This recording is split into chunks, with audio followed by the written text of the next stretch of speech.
This thermal drone technology that you're looking at helped save a man's life who had been missing for days. Neighbors told me this is where the fire started. You can see the flames shot up all the way to the 3rd floor of the apartment building. They said that they saw flames coming from 2 garbage bins. If you look down right there, that is all that is left of those garbage bins. After 4 armed robberies just this month in Meriden, local stores like this liquor store are not skimping out on their security at all. We talked to Mayor Justin Elliker out here, and he told us what was top of mind for him was the 2 children that were inside that home. They were the children of the woman that is now in critical condition.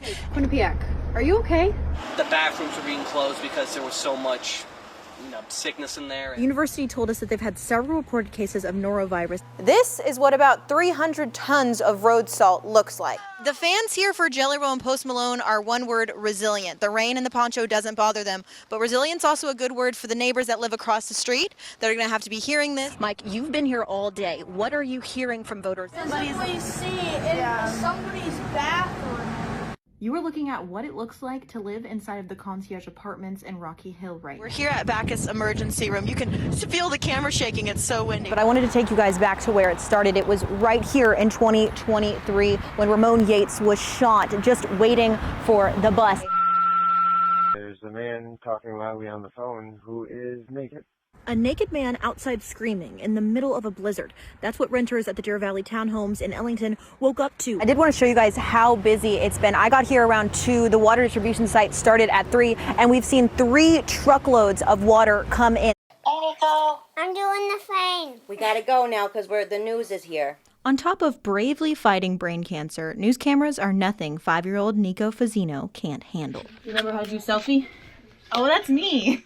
So after flexing his camera skills, he let us tag along as he made his rounds. In here? Not checking charts like his favorite nurses. Instead, stalking one of the most important prescriptions at play in the battle against childhood cancer. Here? That'd be perfect.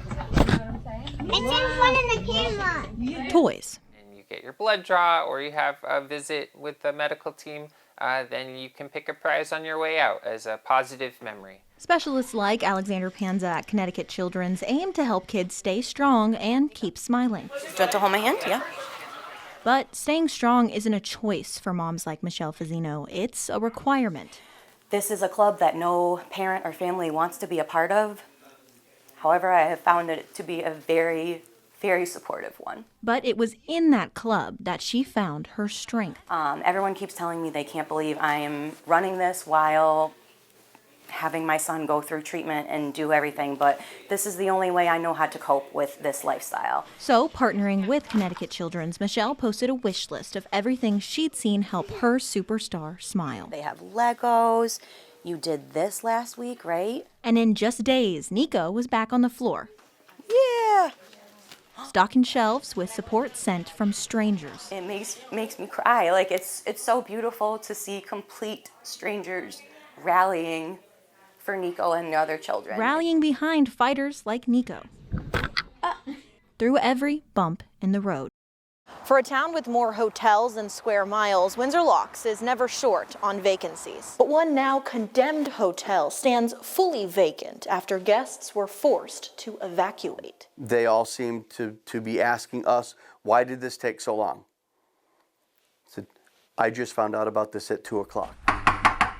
Strike 2 for the Bradley Inn started with evacuations after Windsor Locks police were notified guests had been without electricity for hours and without water for several days. Strike 1 was in 2021 when Mark Duty with the town's building office first condemned the building. The inn is owned by Neil Patel, who did not respond to our requests for comment. This file is everything from... For this one building.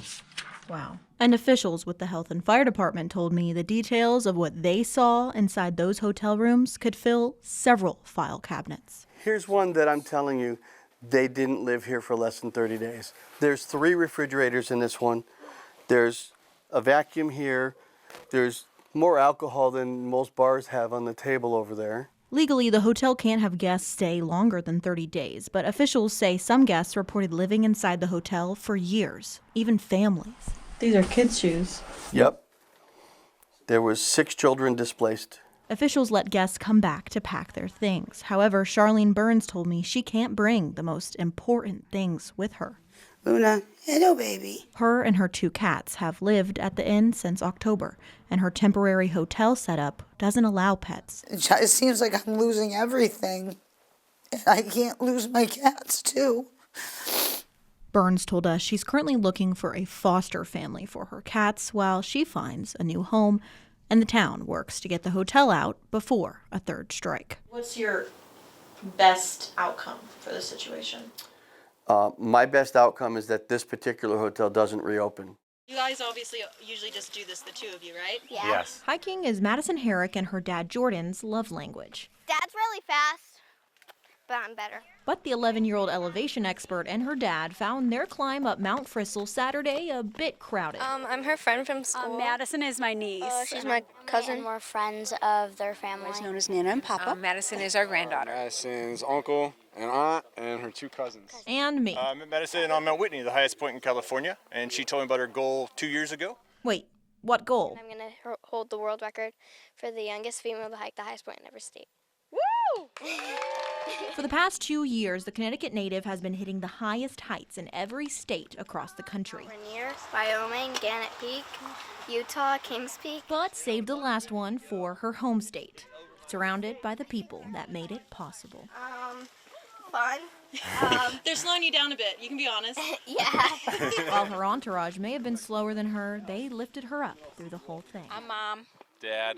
And this is Cameron. Especially her favorite hiking partner, Dad. Priceless. Absolutely priceless. I'll remember this definitely the rest of my life. A natural leader. You're doing good.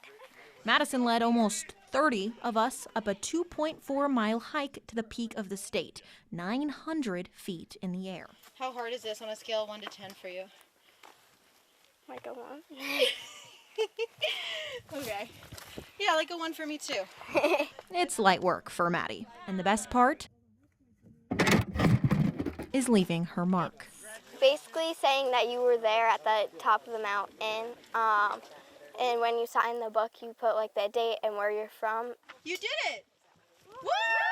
Surrounded by first-time hikers, experts, and grandparents supporting safely from the bottom.